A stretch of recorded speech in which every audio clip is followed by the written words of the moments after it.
태훈 형, 형은 새순청년교회가 왜 매력적인 것 같아요? 갑자기? 난 예배. 예배가 왜 매력적이에요? 봐봐. 예배 준비를 위한 토요 리더 기도회부터 예배 시작을 맡고 있는 워십트리의 뜨거운 찬양. 청년하면 마목사님의 은혜로운 말씀을 빼놓을 수 없잖아, 그치? 예배 후에는 각양각색의 셀모임과 새신자들의 성장을 책임지는 프렌즈팀, 또 교회와 우리나라, 세계를 품는 골방 기도회까지. 이게 끝일까요? 그럴 리가. 새순 청년은 두 예배로 나뉘는데 주님을 표대로 더욱 성장해 나아가는 청년들의 AMI 예배. 세상 가운데 거룩함을 이루며 나아가는 청년들의 에이몰리가 있죠. 그리고 두 예배를 섬기며 나아가는 임원단, 포커스 미디어 팀, 전도국, 문화 모임 호기랑, 명랑 FC 등 다양한 공동체 모임이 있어. 뿐만 아니라 필리핀, 미얀마, 캄보디아 등 세계 각지의 교회를 세우는 선교활동과 분기별 도방전도, 뉴데이즈, 봉사활동으로 선한 영향력을 통한 부흥을 일으키고 있죠. 그리고 말씀 양육, 청년 베델 성서대학, 성경학교 등 영적 양식으로 열심히 성장해 나아가고 있는 교회야. 구원은 복음을 믿음으로, 축복은 말씀을 지킴으로. 에이마이, 에이몰리 새순 청년교회. 할렐루야. 4부 예배에 나오신 허성 형제님 인사해 주셔서 감사합니다. 이 설 명절에도 불구하고 이 예배 자리에 나오신 여러분들을 한 분 한 분 축복하고 환영합니다. 은혜가 풍성한 그런 예배로 오늘 우리 모두가 채워질 줄로 믿습니다. 명절이니까 주님께서 더욱더 큰 복을 우리 한 사람 한 사람 모두에게 직접 내려주실 겁니다. 오늘도 이 예배 주님이 홀로 높임 받으심을 우리가 바라보고 또 우리가 예배하며 나아갔으면 좋겠고, 예배당을 떠날 때 한 주간의 삶 속에서 내가 승리의 확신을 들고 승리의 발걸음으로 오늘 이 예배당을 나갔으면 좋겠습니다.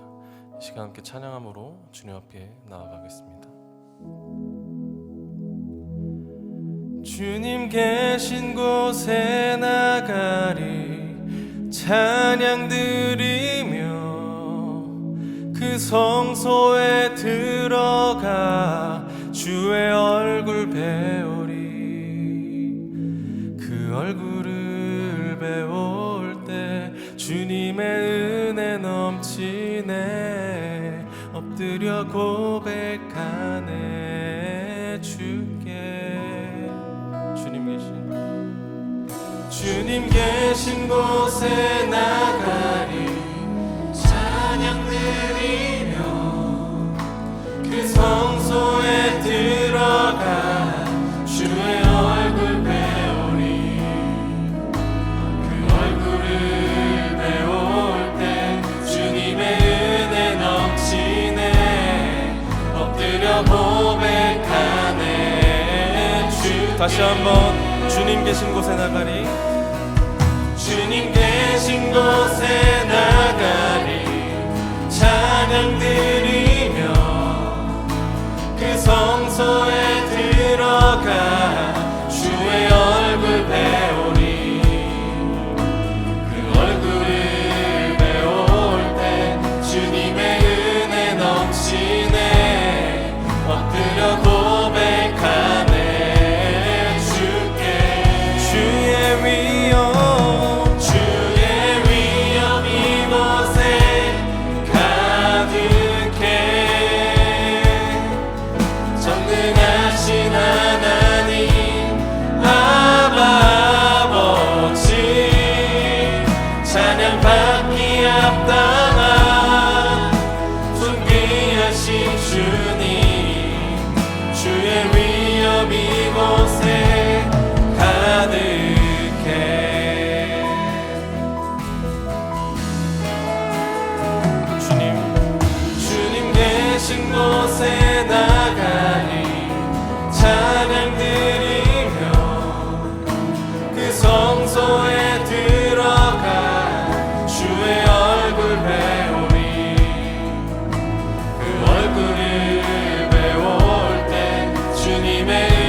엎드려 고백하네.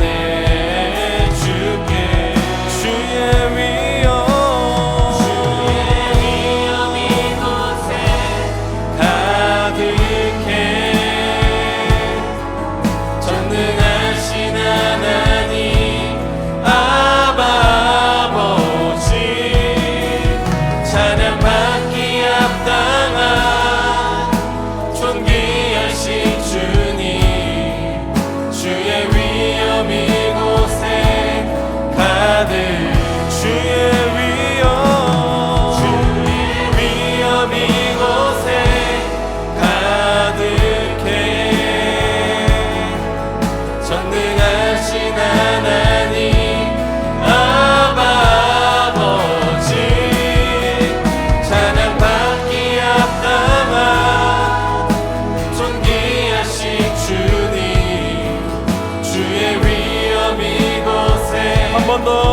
각자를 놓고 함께 기도하며 나아갔으면 좋겠습니다. 주님, 이 시간 가운데, 이 예배 시간 가운데 주님 허투루 이 시간을 보내지 않게 하여 주시옵소서.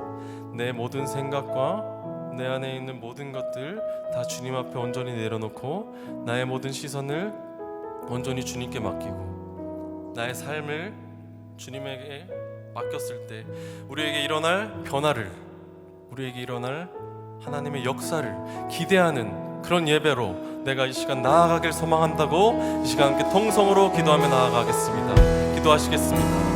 사랑의 말씀 하나님 아버지, 이 예배 시간 가운데 주님께서 세상과 구별하여 이 자리에 불러주셔서 너무나도 감사합니다. 주의 위엄이 가득한 이곳에, 주님의 임재가 가득한 이곳에 주님의 예배의 자리로 우리를 이렇게 불러주셔서 너무나도 감사합니다. 주님, 우리가 이 예배의 시간을 주님께로 드리며 나아갈 때에 우리가 이 시간을 1분도 1초도 단 한순간도 주님 앞에 허투루 드리며 나아가지 않게 하여 주시옵소서.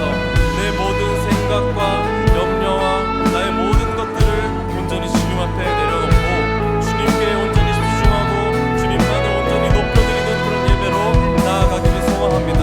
주님, 그런 예배자로 신령과 진정으로 주님을 예배하는 예배자로 이 시간 우리가 바로 서길 원합니다. 주님, 우리의 머리부터 발끝까지 주님의 보혈로, 예수님의 보혈로 덮어주셔서 우리가 정결한 마음을 가지고 주님 앞에 예배함으로 나아가게 하여 주시옵소서. 주님, 오늘 목사님의 입술을 통하여서 하나님의 말씀이 듣는 우리 가운데 살아 움직이는 말씀으로 나타나게 하여 주시옵소서. 말씀 선포하시는 그 순간에 사탄 마귀는 절대로 뜻하지 못하게 하시고 듣는 우리 가운데 하나님의 생명이, 하나님의 능력이 나타낼 수 있는 그러한 예배로, 능력의 예배로, 능력의 하나님을 영접하는 예배로 주님 우리를 사용하여 주실 줄로 믿습니다. 각자의 모든 손짓과 발짓과 우리의 모든 기도와 우리의 모든 찬양과 우리의 모든 삶의 행동들이 온전히 주님을 높이길 바랍니다. 주님, 우리 한 사람 한 사람의 모든 예배를 기뻐 받아 주시옵소서. 우리 교회가 앞으로 말미암아 더욱더 부흥케 하여 주시옵소서. 예수님의 이름으로 기도드렸습니다. 아멘. 우리 사도신경으로 신앙 고백하시겠습니다. 전능하사 천지를 만드신 하나님 아버지를 내가 믿사오며 그 외아들 우리 주 예수 그리스도를 믿사오니 이는 성령으로 잉태하사 동정녀 마리아에게 나시고 본디오 빌라도에게 고난을 받으사 십자가에 못 박혀 죽으시고 장사한 지 사흘 만에 죽은 자 가운데서 다시 살아나시며 하늘로 오르사 전능하신 하나님 우편에 앉아 계시다가 조리로서 산자와 죽은 자를 심판하러 오시리라. 성령을 믿사오며 거룩한 공예와 성도가 교통하는 것과 죄를 사하여 주시는 것과 몸이 다시 사는 것과 영원히 사는 것을 믿사옵나이다. 아멘.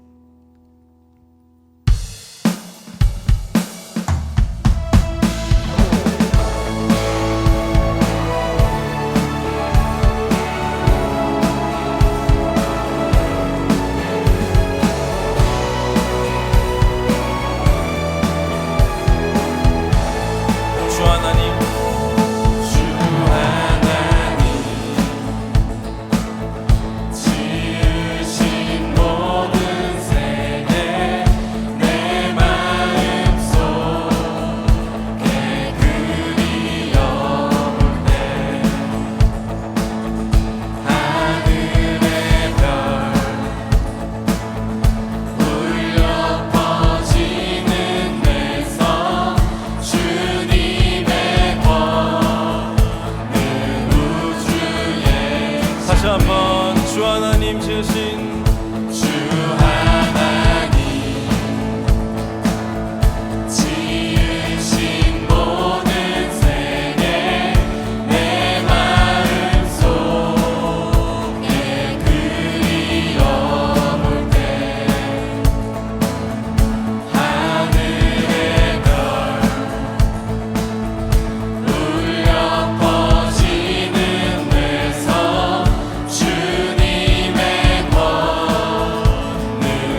뜻 구하며 나의 삶 드리리. 주님이 맡기신 하나님 나라 믿음의 눈으로 바라보리라. 하늘의 뜻이 이 땅 가운데 완성된 그날까지 믿음 다하여 그 위에 서리라. 하나님의 나라는 무너지지 않으리. 믿음 다하여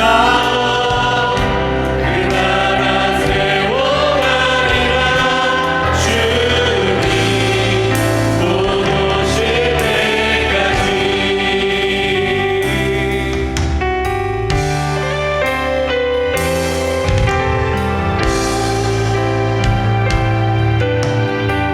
이곳에 임하신 하나님, 이곳에 임하신 하나님 나라 가난한 마음으로 바라보리라.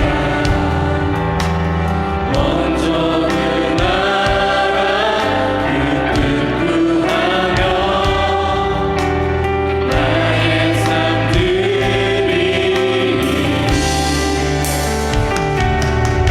주님이 맡기신 하나님 나라 믿음의 눈으로 바라보리라.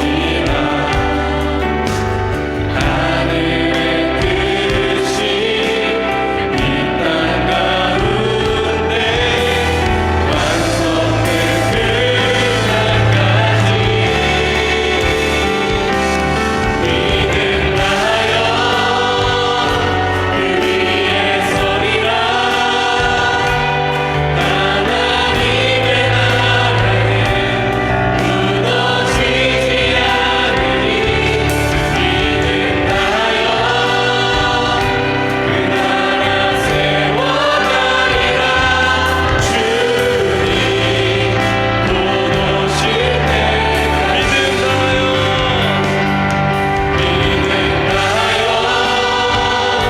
그 위에 서리라. 하나님의 나라는 무너지지 않으리. 믿음 다하여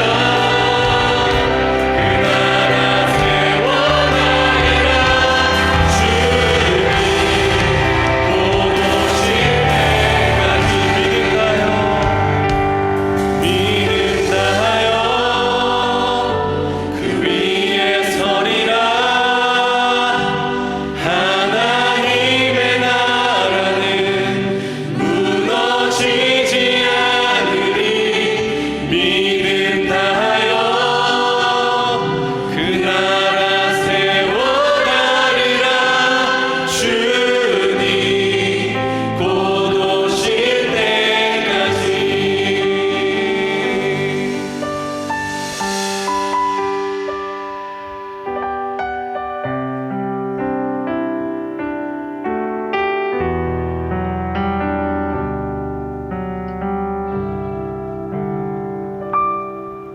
하나님의 부르심에는 후회하심이 없네.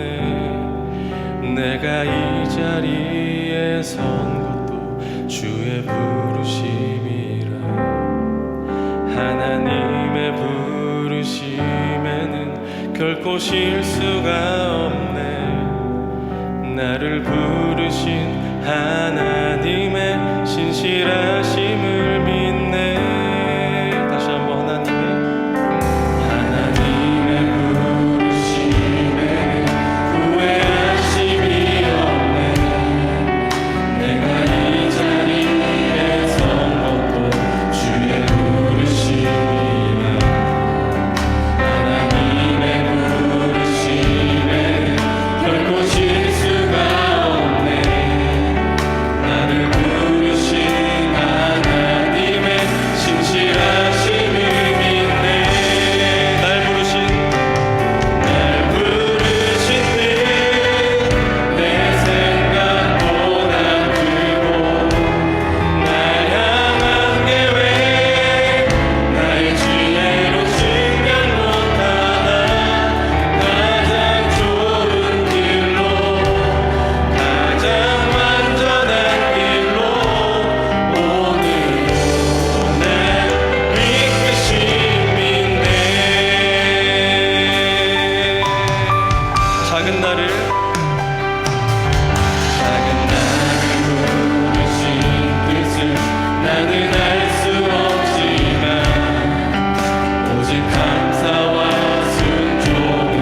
가지를 놓고 함께 기도하며 나아갔으면 좋겠습니다. 우리 교회는 아시다시피 한 가정부터 시작해서 지금 이렇게 부흥했습니다.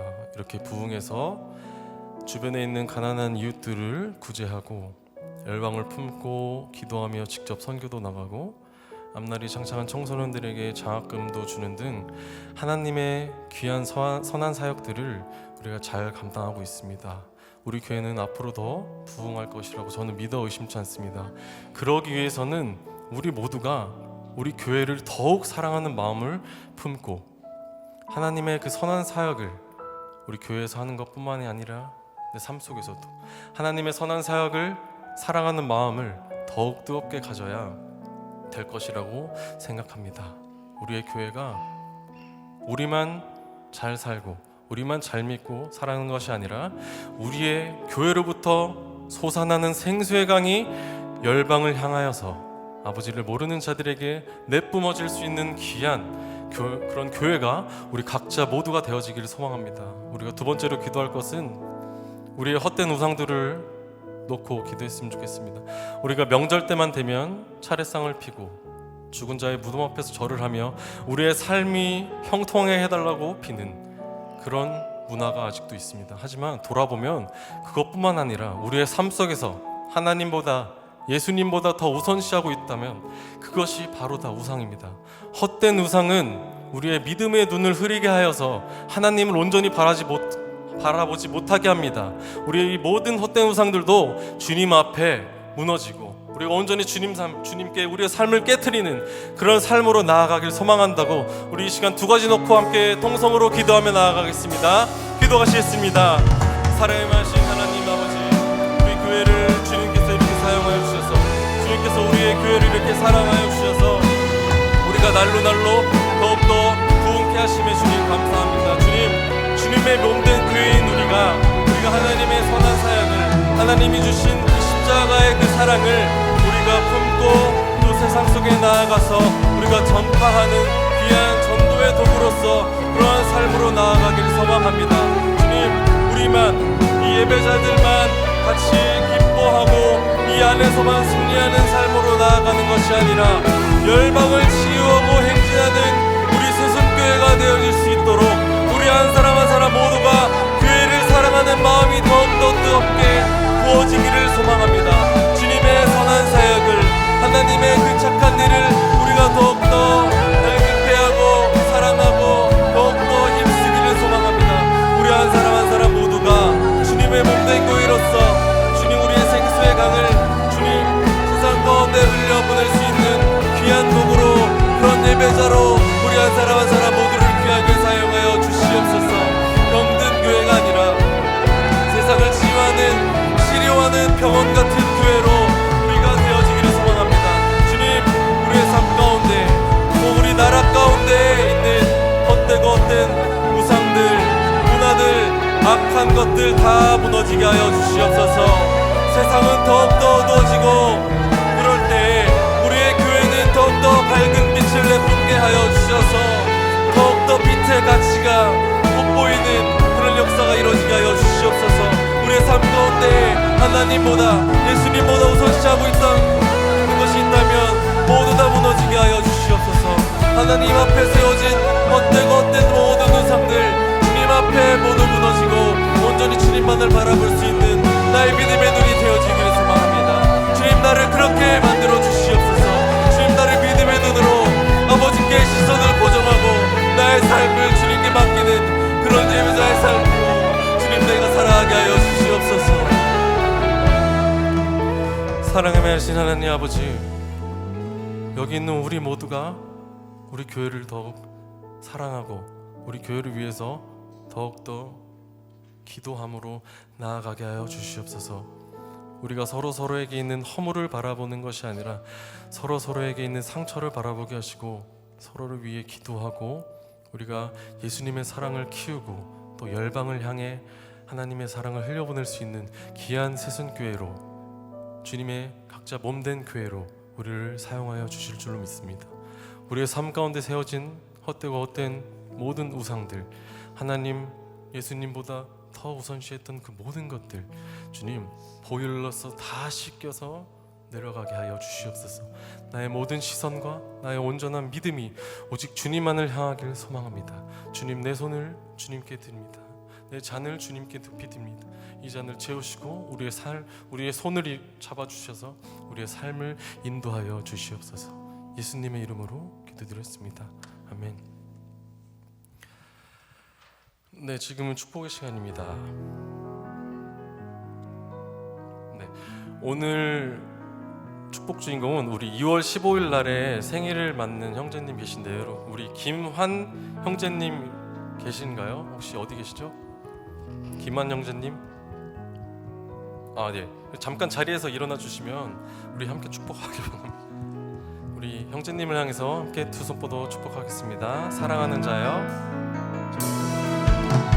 사랑하는 자여, 내 영혼이 잘됨 같이 내가 범사에 잘되고 강건하기를 나간 구하네. 사랑하는 자여, 내 영혼이 잘됨 같이 내가 범사에 잘되고 강건하기를 나간 구하노라. 네, 축복합니다. 우리 이번에는 우리 서로 한번 축복하며 나아갔으면 좋겠습니다.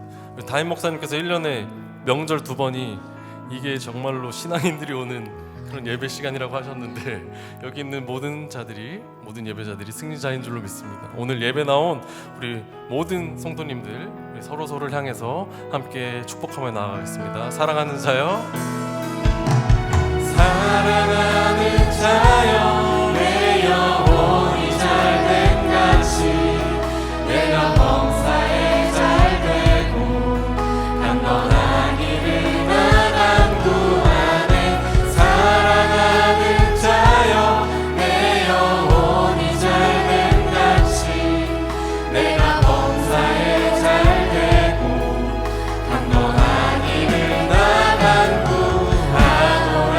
네, 축복의 시간은 여기까지고요. 다음으로 광고 있겠습니다.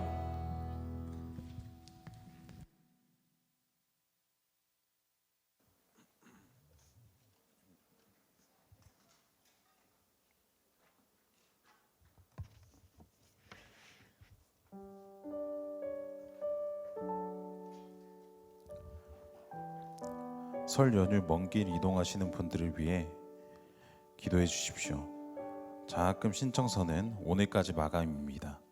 제출 서류는 장학금 신청서와 재학증명서 혹은 입학통지서입니다. 아직 학교 통지를 기다리시는 분들은 학교 통지를 받는 대로 세장님께 제출하여 주세요. 입교 세례 학습 교육이 다음 주일 2월 18일부터 4주 동안 진행됩니다. 신청은 세장님은 팀장님께 전달하여 주시기 바랍니다. 문답은 3월 17일 날 진행되고 세례식, 입교식, 학습식은 3월 24일 날 진행됩니다. 부활주일은 3월 31일입니다. 에이몰리 학습 교육자는 우성주, 입교 세례 교육자는 장태훈입니다. 셀 모임 후 셀 나들이가 있습니다. 문화 모임 호기랑에서 뮤지컬 아바 보러 갑니다. 함께 동참하실 분은 다음 주까지 세장님께 신청하여 주시면 됩니다. 장소는 광야 아트센터, 시간은 2월 29일 오후 7시 30분입니다. 관람비는 42,000원입니다. 연탄봉사 광고 있겠습니다.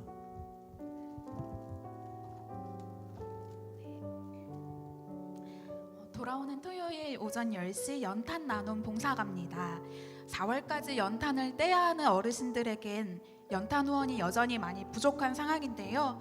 지금 현재 봉사 신청도 많이 부족해서 이대로라면 한 명당 200장의 연탄을 날라야 돼요. 그래서 어려운 이웃들에게 유난히 더 추운 겨울 예수님의 사랑의 온기가 전해졌으면 좋겠습니다. 혹시 전도하고 싶은데 교회 오라고 말하면 좀 부담스러워했었던 친구가 있다면 이번 기회에 연탄 봉사에 한번 초대해 보세요. 가볍게 봉사하러 왔다가 청년들과 친해지며 교회에 정착하게 된 분들도 많이 계시거든요. 그래서 이번 주 토요일 오전 9시까지 교회 정문으로 오시면 함께 차로 이동할 예정입니다. 추가로 봉사활동 시간도 인정이 되고 연탄 후원 기부금 영수증이 또 발급이 가능하니까요. 제게 문의 부탁드립니다. 오늘 센청님께 연탄 봉사 많은 신청 부탁드립니다. 감사합니다. 기도드리겠습니다.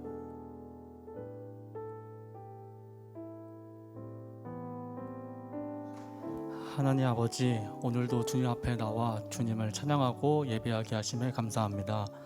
주님, 매주 주님이 주시는 말씀에 힘입어 세상 가운데 나아가지만 우리는 연약하여 우리의 욕심에 넘어지고 같은 죄를 반복하며 살아갑니다. 주님, 우리의 의지로는 이겨낼 수 없습니다. 예배 자리에서 멀어지지 않도록 회개하며 주님께 나아갈 수 있도록 주님께서 도와주세요. 주님, 오늘의 예배를 위해 기도합니다. 말씀 전해주시는 목사님, 주님의 능력과 권능으로 채워주셔서 그 말씀을 듣는 우리들로 하여금 믿음이 조금씩 더 성장하게 해주시고 세상 가운데에서 죄를 지으며 살아갔던 모습이 마음에 남아서 주님께로 나아가는 데 방해를 받고 있는 주님의 자녀들이 있다면 이 시간 그 마음을 주님께서 치유하여 주셔서 온전히 주님의 말씀에 집중할 수 있도록 그 마음을 갈급함으로 채워주세요. 주님, 아직 이 땅에 복음을 전해듣지 못하여 주님을 모르고 살아가는 영혼들이 너무나도 많습니다. 주님께서 복음이 흘러가도록 길을 열어주셔서 많은 영혼들이 주님께로 나아올 수 있게 주님 도와주세요. 예배의 시작입니다. 하나님 홀로 영광 받아주시고 마치는 시간까지 주님 함께 해주세요. 예수님의 이름으로 기도합니다. 아멘.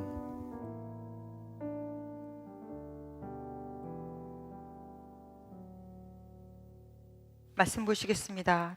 시편 17편 1절로 5절까지의 말씀인데요. 우리 짧으니까 같이 합독하겠습니다. 시작. 여호와여 의의 호소를 들으소서. 나의 울부짖음에 주의하소서. 거짓되지 아니한 입술에서 나오는 나의 기도에 귀를 기울이소서. 주께서 나를 판단하시며 주의 눈으로 공평함을 살피소서.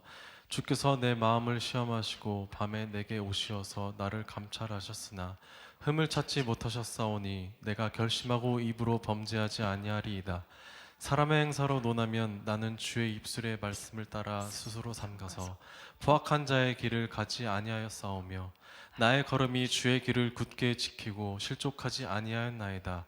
아멘. 아멘. 관계가 능력이 될 때, 관계가 능력이 될 때라는 제목으로 오늘 구정 첫 주 말씀 보시겠습니다.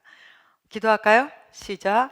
오늘도 하나님의 말씀은 내가 누구인지, 무엇을 가졌는지, 무엇을 할 수 있는지 알게 하십니다. 이 시간 담대히 선포합니다. 내 마음은 지켜질 것이며 내 입의 말은 반드시 변화될 것입니다. 나는 절대로 이전 같지 않으며 오늘부터 새로운 생은 시작됩니다. 나를 통해 나라와 민족이, 가정들이, 사람들이 복이 될 것이며 나는 반드시 변화될 것입니다. 예수님의 이름으로 기도합니다. 아멘. 구원은, 복음을 믿음으로, 축복은, 말씀을 지킴으로. 아멘. 어때요? 올 한 해 시작할 때 1월 1일, 오늘이 며칠이죠? 2월 10일. 훅 갔어요. 계획들 많이 세우셨을 텐데 얼마나 많이 이루어가고 계십니까? 포기하지 말고 이제 구정이니까 오늘부터 1일 다시 시작하는 거예요. 무너진 계획들 다시 정비하세요. 계획 없이 살지 마십시오. 여러분, 배가 출발하는데 도착지를 모르고 출발한다면 그 배는 어디로 가겠습니까? 인생도 같아요. 하나님이 주신 이 귀한 1년이라는 시간, 여러분 목표 세우십시오. 궁극적인 우리의 목적은 같죠. 하나님의 나라와 의를 구하는 것. 하지만 우리의 일상생활, 삶 안에서의 소소한 계획들 많이 만드세요.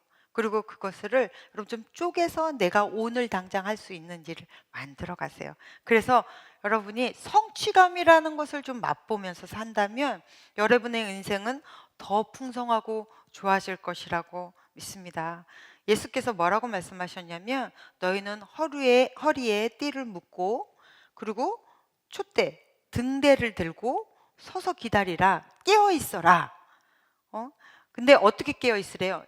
신부가 신랑이 오기를 기다리는 마음으로 깨어 있으래요. 그럼 어때요? 굉장히 들뜨고 막 두근대고 기대감이 있고 설레고 하는 마음으로 기다려라. 너희가 기다리는 그 하나님의 아들 예수가 언제 올지 모른다. 그러니까 이 말씀은 무슨 얘기냐면 마치 매일매일의 삶을 마지막 날인 것처럼 살아라. 그렇게 말씀을 하시는 거거든요. 그러니까 여러분, 올해가 마지막일 수도 있잖아요. 저주 아닙니다. 네, 올해가 마지막 시간인 것처럼 살아내세요. 그래서 최선을 다하십시오. 최선을 다해본 사람은 알아요. 열심히 하면 그게 얼마나 재밌는지. 아무 일도 아닌데 블럭 쌓기 하나도 열심히 하잖아요. 정말 재미있어요. 그러니까 몰입하세요. 여러분이 하는 일에 몰입하십시오. 집중하십시오. 그러면 그 일이 더할 나위 없이 재미있어요. 그러면 재미있으면 어때요? 행복하죠. 행복한데 기쁘고 즐거운데 뭐까지 와요? 그와 함께 부까지 따라오는 거예요. 이게 하나님이 우리에게 주시는 삶의 방식이거든요. 그러니까 여러분, 늘 깨어 있으십시오. 예수께서 언제 오실지 모릅니다. 그래서 올 한 해 풍성하십시오. 할렐루야. 올 한 해 최고로 기쁘게 행복하게 사십시오. 내년은 또 최고로 기쁘게 사시면 되는 거예요. 네, 그렇게 예수께서 살라고 하셨습니다. 창세기 22장에 보면 하나님께서 아브라함에게 100세에 얻은 아들, 정말 눈에 넣어도 아프지 않을 것 같은 그 100세에 얻은 그 아들 이삭이 한 17살, 18살 이제 다 키워놓은 거예요. 그런데 그 이삭을 하나님이 죽여서 번제로 바치래요. 여러분, 번제로 바치는 것은 정말로 끔찍한 일인 거거든요. 짐승을 잘라서 다 포를 떠서 바치듯이 자기 자녀를 그렇게 해야 되는 순간이 왔어요. 그런데 아브라함도 기가 막힌데 이삭은 더 기가 막히죠. 그 나이에 17살이라면 여러분 어때요? 아버지가 그 다 늙어가시는 120살 가까운 늙으니까 자기 죽이겠다고 달라들면 이 아버지 노망 들었다고 밀어버릴 수도 있는데 그냥 순종하죠. 참 대단한 가정이에요. 여러분도 이런 믿음의 명문 가문이 되시기를 바랍니다. 하나님 말씀은 절대 순종인 거죠. 그리고 순종해요. 그리고 나중에 이제 때가 됐어요. 이삭의 목을 찌르는 그 순간 하나님이 멈춰 세웁니다. 그리고 바로 건너편 숲을 밖에 이 뿔이 숯불에 걸려 있는 순양을 발견하고 그 순양을 하나님 앞에 제사를 지내게 해요. 여러분, 하나님은 이삭과 아브라함이 모리아산 이쪽으로 하나님 위에 그 제단위로 가고 있을 때 반대편에 양을 준비하고 보내신 거예요. 여러분의 시간대는 하나님이 준비하고 계십니다. 그러니까 두려움이 없어요. 그런데 순종하면 보여지는 거예요. 숯불에 걸린 그 숯불에 뿔이 걸린 그 순양은 언제부터 있었어요? 이들이 이 난리 치면서 하나님 앞에 아들 죽이겠다고 번제 드리기 시작하는 그 준비 때부터 이미 거기에 걸려 있었다고요. 그런데 순종하면 보이는 세상이 있습니다. 순종하면 보이는 하나님의 축복이 있어요.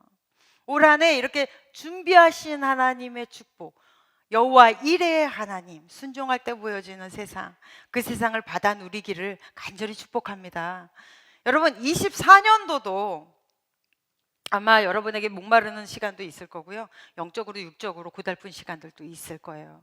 때로는 내가 하나님 앞에 최선을 다하지 못한 것 때문에 미안한 마음도 있을 수 있고요. 그리고 채워지지 않는 이 영의 갈증 때문에 어려울 수도 있어요. 그리고 내가 누군가와 계속 비교하면서 스스로 힘들어할 수도 있고요. 세워놓은 목표를 달성하지 못한 그 패배감도 있을 수 있고요.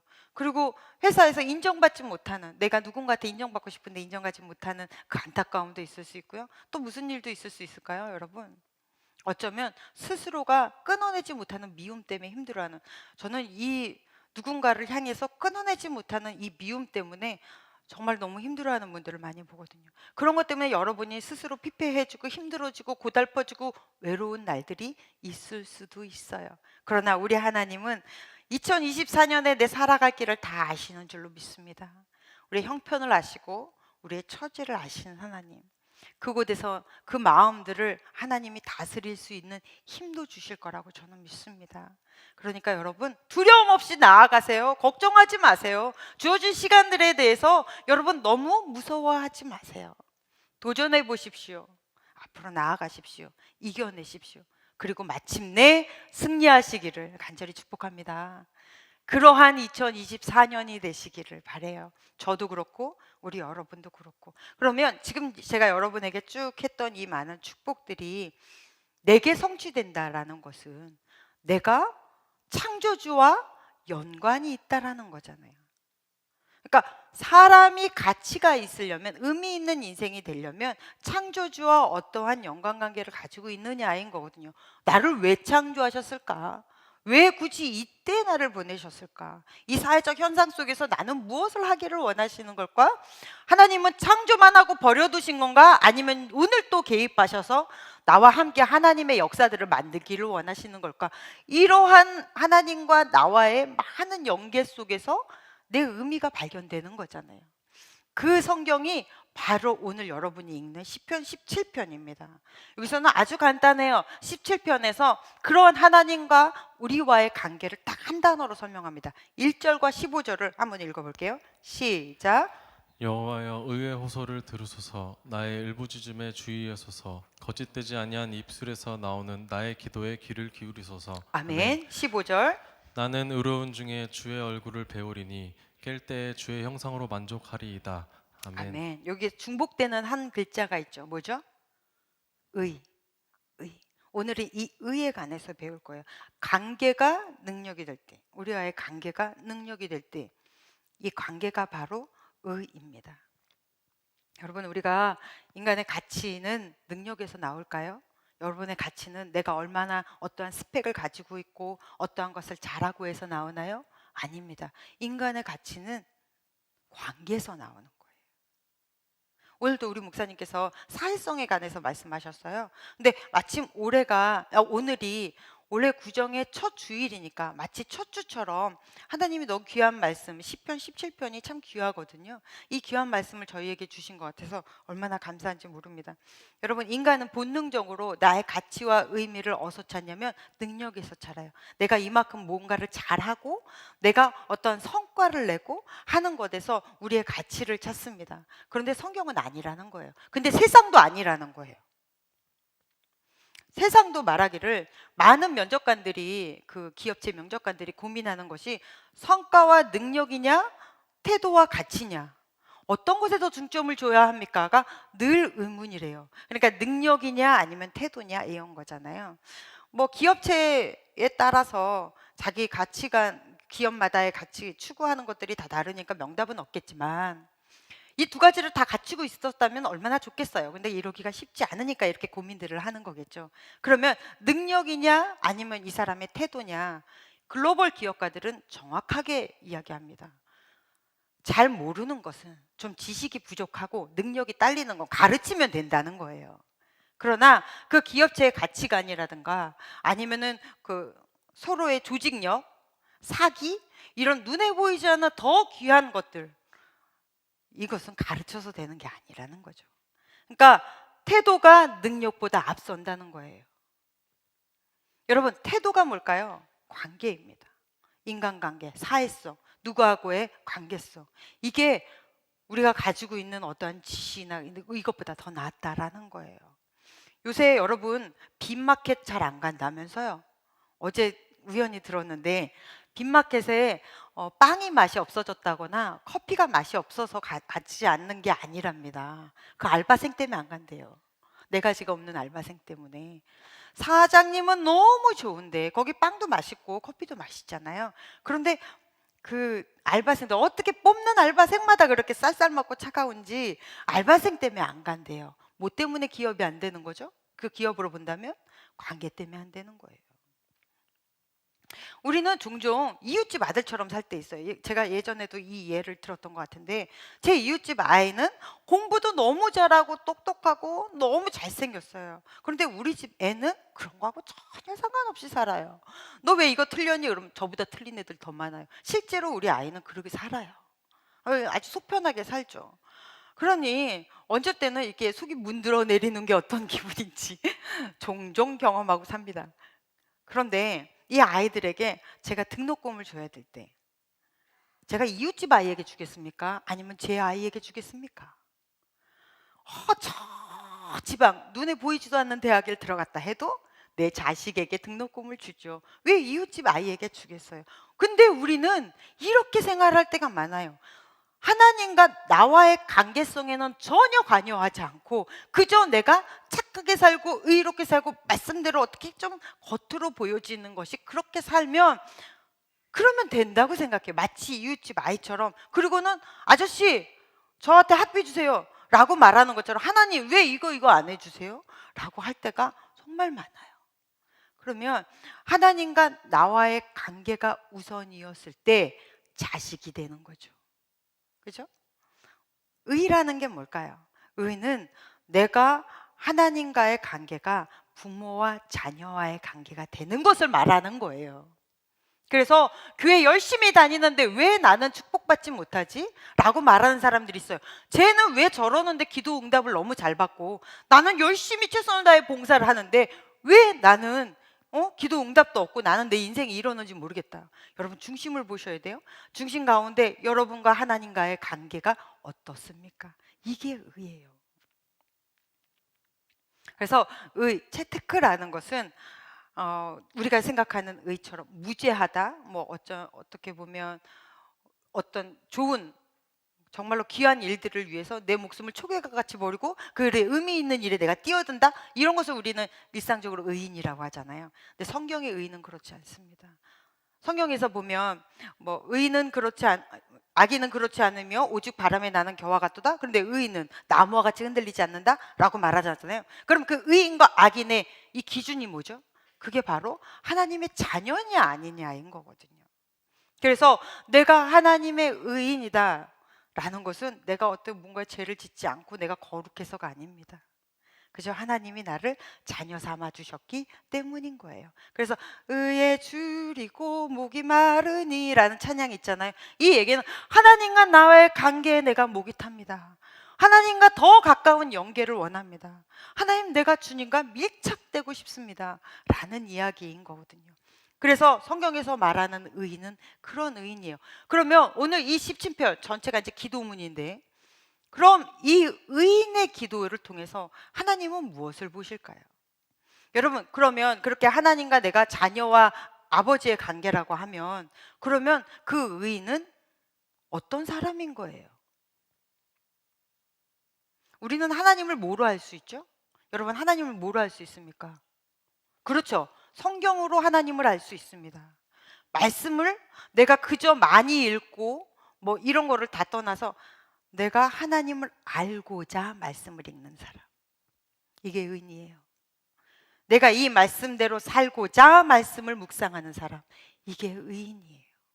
그래서 삶에서 그러한 모습들이 나와지는 삶, 그게 의인의 삶입니다. 그게 아주 정확하게 나오는 게 1절, 2절, 3절이에요. 한번 차분히 1절, 2절, 3절 한번 볼게요. 여호와여 의의 호소를 들으소서. 하나님은 들으시는 분이세요. 나의 울부짖음을 주위에서 보시는 분이세요. 여러분의 기도를 하나님이 주위에서 보시고 그 호소를 들으세요. 거짓되지 아니한 입술에서 나오는 나의 기도에 귀를 기울이세요. 근데 주께서 나를 그 기도를 통해서 판단하신다는 거예요. 과연 하나님의 말씀에 의지해서 하는 기도인지, 아니면 그저 청구서를 남발하면서 소리 지르며 그냥 울어 제끼는 기도인지 우리의 기도를 판단하신대요. 그리고 주의 눈으로 공평함을 살피시는 하나님이세요. 여러분의 기도를 통해서. 그래서 주께서 내 마음을 시험하시고, 여기서 시험한다라는 것은 금을 재련할 때 뜨거운 불 속에 넣어서 녹여버리는 거잖아요. 여기서 마음을 재련한다라는 거니까 내 심장을 녹여보세요. 하나님이 나의 기도를 통해 내 심장을 녹여보신대. 거기에 불순물이 있는지 아니면 순금이 있는지 그걸 보신다는 거죠. 무엇을 통해? 우리의 기도를 통해. 여러분이 그냥 하는 그 기도가요, 의인의 기도라면 여기서 하나님이 우리의 이 모든 기도를 통해 하나님께 그 말씀에 순종하고 싶어 하는 것, 하나님의 말씀에 막 이렇게 목말라 하는 것, 주님의 말씀대로 따라 사려고 하는데 잘 안 돼서 하나님 제발 좀 도와주세요 하는 그 판단을 하신다는 거예요. 그걸 보신다는 거예요. 그래서 우리의 기도가 의인의 호소인지 아니면 그냥 이웃집 아들이 그냥 소리 질러대는 어떠한 청구서인지, 그것을 뭐로 판단하신다고요? 기도로 판단하신다고요. 그래서 이 기도, 의인의 호소는 역사하는 힘이 있습니다.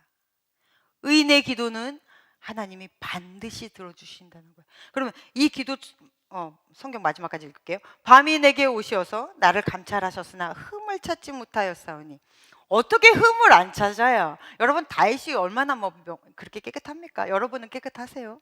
하나님이 오셔서 우리의 흠을 찾으려고 잡기 시작하시면 아유 너무 많죠. 처음에 제가 예전에 한번 얘기한 것 같은데 처음에 하나님이 살아계심을 제가 처음으로 이렇게 인식하고 느꼈을 때 정말 하나님 계시구나. 뭐 지난 삶에 대한 그 죄 뭐 이런 것도 있는데 그렇게 인식하면서 사니까요 화장실도 못 가겠더라고요. 그런 때가 있었습니다. 자, 여러분 하나님이 우리를 이렇게 뚫어져라 보시면 우리가 흠을 찾지 못하셨다라는 이런 뻔뻔스러운 말을 할 수 있어요? 자식되면 할 수 있어요.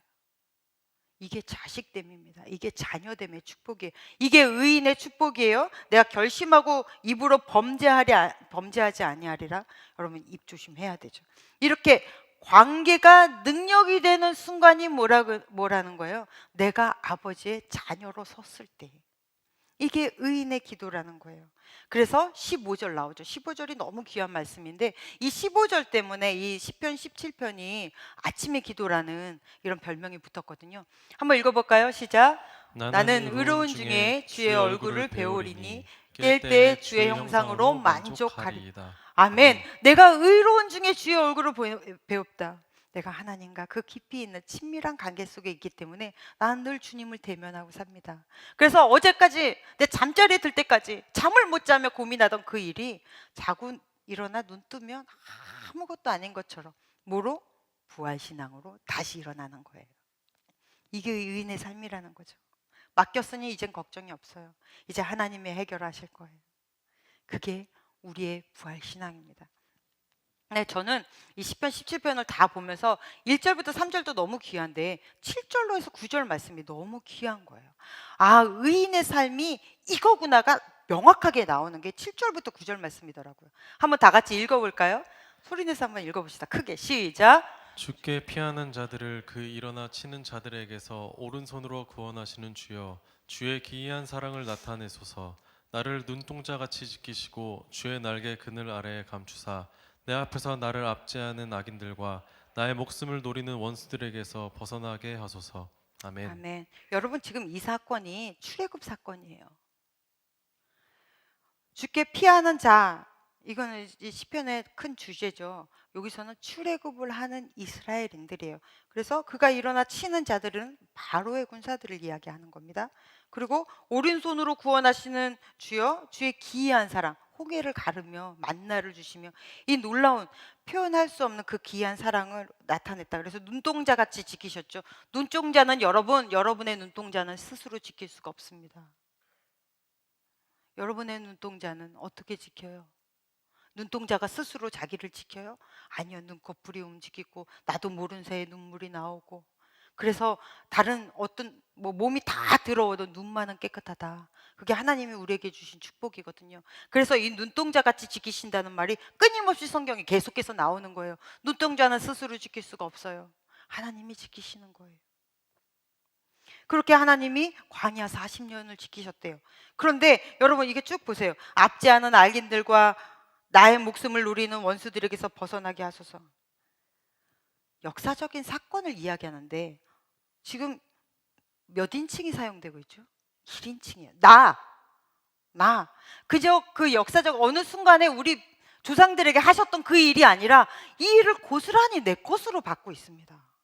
여러분 의인의 삶이 바로 이런 거예요. 말씀을 읽고 묵상하며 내가 지키겠다, 내가 이 말씀대로 살겠다 하는 것이 바로 이 이야기인 거예요. 그래서 그대로 받는 거예요.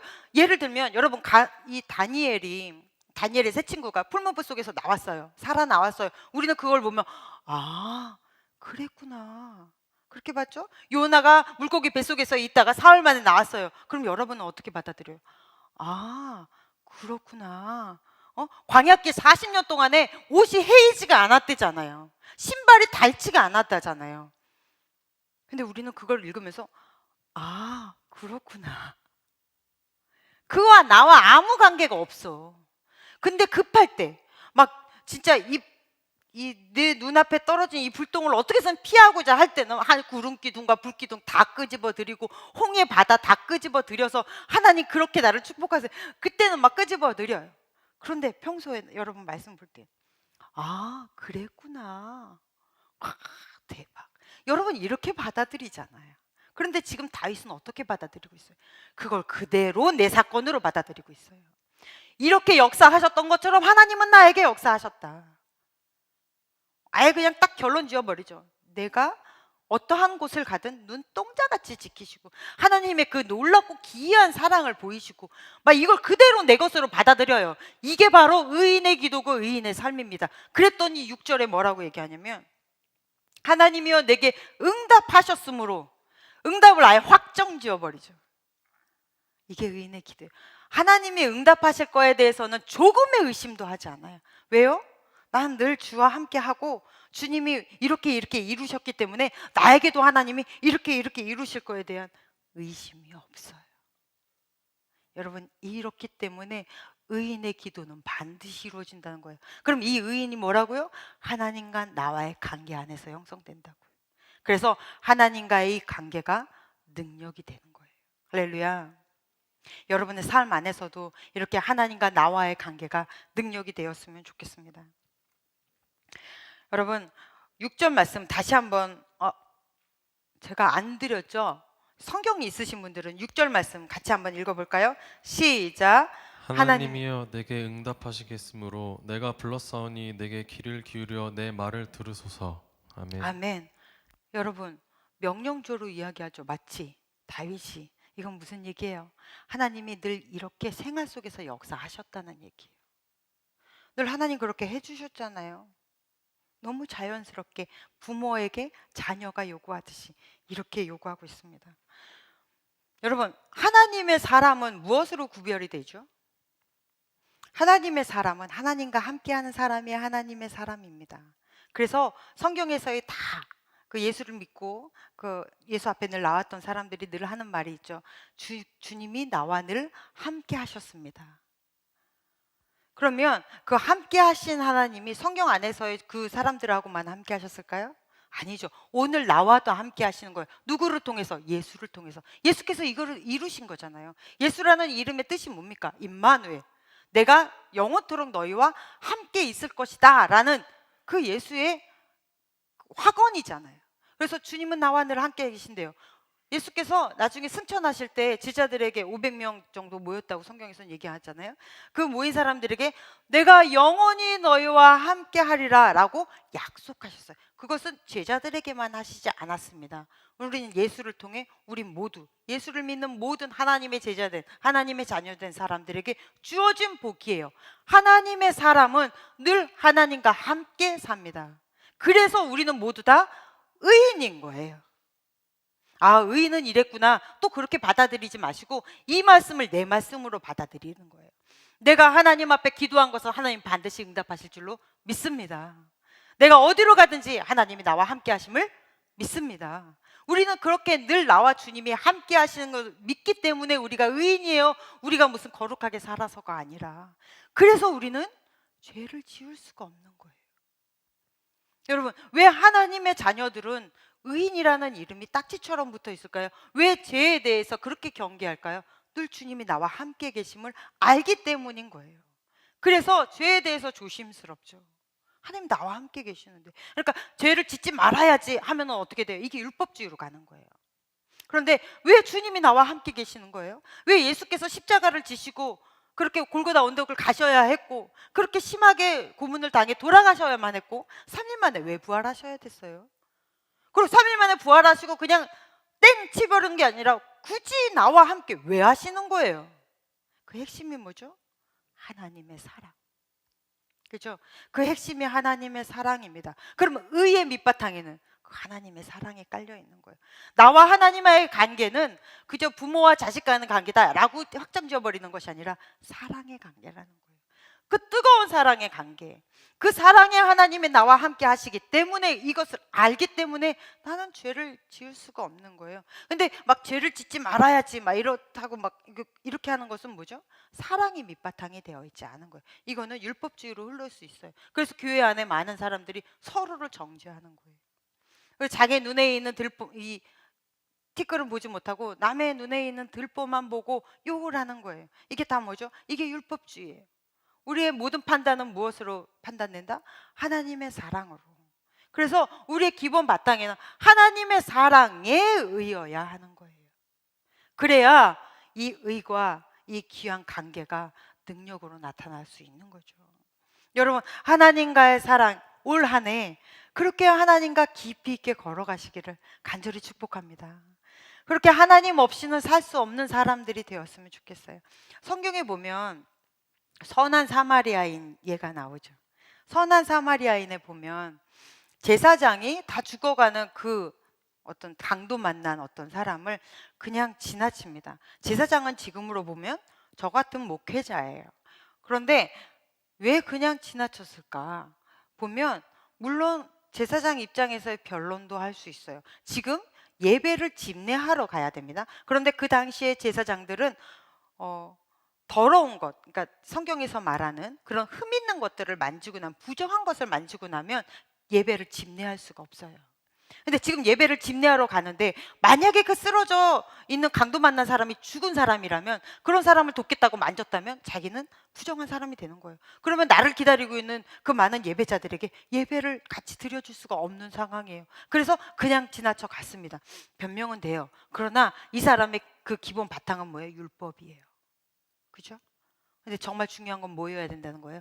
이것의 모든 일의 판단 기준은 예수라면 어떻게 하셨을까? 이것이 하나님의 사랑에서 어떤 쪽으로 기울어지고 있는가? 이것을 봐야 한다라는 거죠. 그러니까 우리가 어떤 판단을 할 때 다 하나님의 사랑 안에서 판단되어져야 돼요.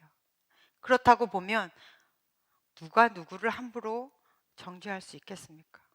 누가 누구를 잘못됐다 말할 수 있겠습니까? 그래서 우리는 다 한 가족이 될 수 있는 거예요. 예수 그리스도의 그 사랑으로. 그래서 여러분, 오늘 우리가 읽은 이 시편 17편 전체 너무 길어서 다 보지 못했으나 좀 이따 셀 모임이나 이렇게 나들이 가서도 같이 한번 쭉 읽어보면 제가 드린 이 설명 때문에 조금 더 쉽게 이해할 수 있을 거예요. 그렇게 사랑의 밑바탕이 되어 있다면 하나님과의 그 끈끈한 관계는 너무나 자연스러운 것이고, 그렇다면 죄를 지어라 해도 내 사랑하는 그분의 마음을 아프게 할 수 없기 때문에 죄를 지을 수 없어요. 그래서 신기한 말씀이 요한일서 5장 18절 말씀이에요. 한번 마지막으로 읽어볼까요? 시작. 요한일서 5장 18절. 네, 제가 안 드렸대요. 제가 읽어볼게요. 하나님께로부터 난 자는 다 범죄하지 아니하는 줄을 우리가 아노라. 여러분, 하나님께로부터 나왔습니까? 네, 하나님께로 나왔다고 여러분 믿었어요. 그랬더니 다 범죄하지 않았어요? 하나님께로부터 나신 자가 그를 지키심에 악한 자가 그를 만지지도 못하게 하기 때문에 우리는 범죄하지 않는데요. 자식된 돌, 이게 자식의 모습이에요. 자녀됨의 모습. 우리가 어떻게 범죄하지 않습니까? 늘 주님과 함께 대면하고 있기 때문에 주께서 나의 약한 모습도 감춰주신다는 거예요. 그래서 우리는 의인인 거예요. 그래서 여러분은 하나님의 자녀라는 거예요. 올 한 해 어깨 딱 펴고 당당하게 마음껏 사랑을 부여받은 사람으로 하나님과 늘 이렇게 대면하면서 사십시오. 그러면 여러분은 의인이에요. 의인은 하나님이 주시는 이 많은 축복이 내 것이 되는 사람이에요. 그래서 성경에 있는 이 많은 것들을 그대로 내 것으로 받아들이면서 사십시오. 이 사람이 그랬구나가 아니라 제가 그렇습니다. 그래서 하나님이 주신 축복들 누리면서, 그리고 인도하심 따라 그렇게 거룩하게 살아가는 2024년 되시기를 간절히 축복합니다. 네, 꼭 17편 전체를 읽어보시기를 강추합니다. 기도하겠습니다. 하나님 아버지, 우리의 삶을 말씀이 주장하게 하여 주시옵소서. 하나님의 말씀은 살아있고 운동력이 있다고 하셨습니다. 하나님, 주의 말씀이 우리 삶 안에서 추진력 있게 움직여져 하나님의 말씀 따라 의인의 삶을 거뜬히 살아낼 수 있도록 우리를 축복하여 주시옵소서. 예수님 이름으로 기도했습니다. 아멘. 찬양하시면서 준비하신 예물 주님께 드리겠습니다.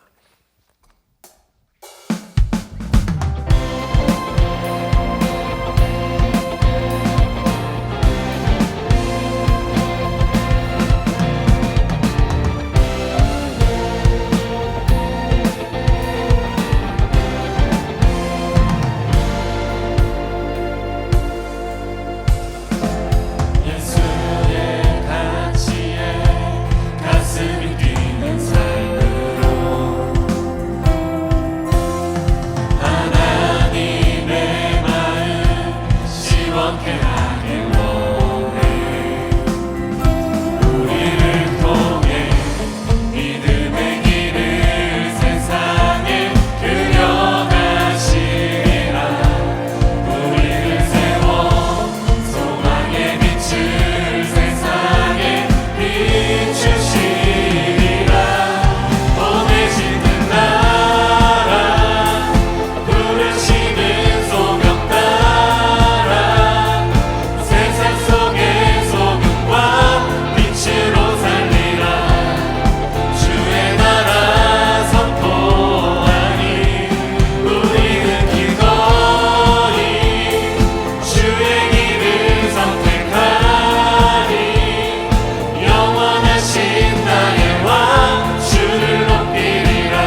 같이 모이실 텐데 서로 덕담하실 때 웬만하면 말씀을 기준으로 한 덕담을 하면 너무 좋을 것 같아요. 너는 꼭 시냇가에 심은 나무 같구나. 이게 좀 오글거리나요?